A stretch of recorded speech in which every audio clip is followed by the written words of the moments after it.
Hi friends, நாம் இப்போ என்ன பார்க்க போகிறோன்னா எப்படி டிசைன் பேப்பரில் ட்ரா பண்ணலாம். என்னோட மெஷர்மெண்ட்டுக்கு நான் லாஸ்ட்டாக ஒரு பேட்டர்ன் காட்டினேன்லாம், இந்த பேட்டர்னை எப்படி மேக் பண்ணலான்றதை நம்ம இப்போ பார்க்க போகிறோம். இப்போ நான் என்னோடய ஷோல்டர் அளவு என்னென்னா 15.5. 15.5னா நான் வந்து என்ன மெஷர்மெண்ட் எடுப்பேன்னா என்னோடய ஷோல்டர் வரும் 14 நான் இப்போ கன்வெர்ட் பண்ண போகிறேன். 14 ஏன் கன்வெர்ட் பண்ணேன்னா அதுக்கான ரீசன் அடுத்தது பார்ப்போம். அதோட பேக்கில் வந்து நான் கீழே இறக்கம் எவ்வளோ கொடுக்க போகிறேன்னா 10 இன்ச் கொடுக்க போகிறேன். இந்த ஓப்பன் ஸ்பேஸ் நான் எவ்வளோ கொடுக்க போகிறேன்னா மொத்த ஷோல்டர் வந்து 15.5. இதில் எனக்கு இந்த ஓப்பன் எவ்வளோ வேணும்னா 9 இன்ச் கொடுக்க போகிறேன். இந்த பக்கம் 4.5, இந்த பக்கம் 4.5. அப்போ நம்ம இந்த ஆஃப்க்கு தான் நம்ம இப்போ ட்ரா பண்ண போகிறனால 4.5ல் ஒரு மார்க் பண்ண போகிறேன். பண்ணிவிட்டு 7 இன்ச்லேயும் ஒரு மார்க்கு பண்ணியாச்சா. நெக்கு இறக்கம் எவ்வளோ சொன்னேன் 10 இன்ச்சு, அதுலேயே மார்க் பண்ணியாச்சு. அதுக்கப்புறம் என்ன பண்ணால் இந்த 10 இன்ச்சையும்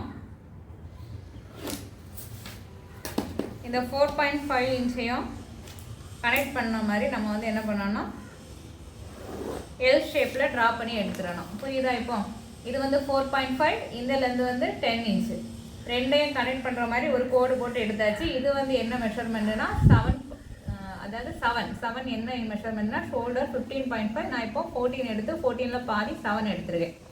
இது ட்ரா பண்ணியாச்சு. இப்போ அடுத்து என்ன ட்ரா பண்ண போகிறோன்னா இதில் வந்து பின்னாடி வந்து ஷோல்டர் இறக்க நான் எவ்வளோ கொடுக்க போகிறேன்னா 2.5. 2.5லேருந்து 3 வரைக்கும் கொடுக்கலாம். நான் இப்போ என்ன கொடுக்க போகிறேன்னா 2.5 கொடுக்க போகிறேன். அப்போ என்ன பண்ணேன்னா இந்த லைனில் வந்து 2.5 மார்க் பண்ணி இந்த மாதிரி ஒரு கோடு போடணும். புரியுதா? 2.5ல் இந்த மாதிரி ஒரு கோடு போட்டு இதை இப்படி பிரிக்கணும். இது வந்து மேலே போர்ஷன், இதுக்கு கீழே போர்ஷன் இந்த மாதிரி ஆகிட்டு. இனி என்ன பண்ண போகிறோம்னா இதையும் கனெக்ட் பண்ணி ஒரு கர்வ் மாதிரி கொடுக்க போகிறோம். மேலே உள்ள போட் நெக்கில் உள்ள அந்த போட்டை ஒரு கர்வ் கொடுத்து கனெக்ட் பண்ண போகிறோம்.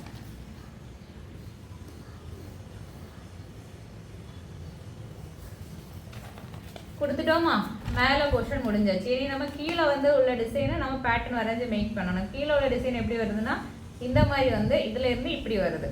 இப்போ நம்ம இது வந்து ஒவ்வொரு ஆளுக்கும் ஒவ்வொரு மாதிரி பண்ணணும். இப்போ வந்து சில கஸ்டமர் எப்படி கேட்பாங்கன்னா இந்த இடம் எனக்கு கொஞ்சம் டீப்பாக வேணும்னு கேட்பாங்க. அப்போ என்ன பண்ணால் இந்த இடம் கொஞ்சம் வெளியே வர மாதிரி வச்சுட்டு டீப்பாக வரையலாம். சிலர் என்ன கேட்பாங்கன்னா இல்லை எனக்கு கழுத்து வந்து ரொம்ப க்ளோஸாக இருக்கணும், ரொம்ப விரியக்கூடாது, என் ஹஸ்பண்டுக்கு பிடிக்காது, அந்த மாதிரி கேட்குறவங்களுக்கு இந்த மெஷர்மெண்ட்டு முன்னாடியே இருக்க மாதிரி அதை ரெடி பண்ணணும்.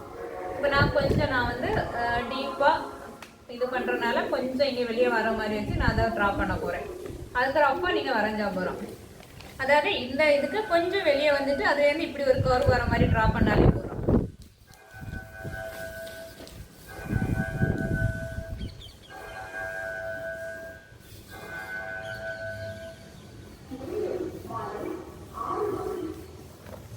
இப்போ இதை பார்த்தாலே உங்களுக்கு புரியும் என்ன மாதிரி இதை ட்ரா பண்ணிடலாம். ட்ரா பண்ணியாச்சா. இனி என்ன பண்ணோம்னா இதை ஒரு 3 போர்ஷனாக பிரிக்க போகிறேன். 1 2 3 போர்ஷனாக இந்த போர்ஷனாக பிரிக்க போகிறேன். அப்போ இதோட டோட்டல் மெஷர்மெண்ட் எவ்வளோன்னு பார்க்கணும். இதோட டோட்டல் மெஷர்மெண்ட்டு ஒரு 19 சென்டிமீட்டர் இருக்குது. 19 சென்டிமீட்டர்னால் ஒரு 6 பிரிக்கும் போது நம்மளுக்கு வந்து 3 பார்ட்டாக கிடைக்கும். இனி இந்த 3 பார்ட்டையும் கனெக்ட் பண்ணி 3 கர்வ் கொடுக்கணும்.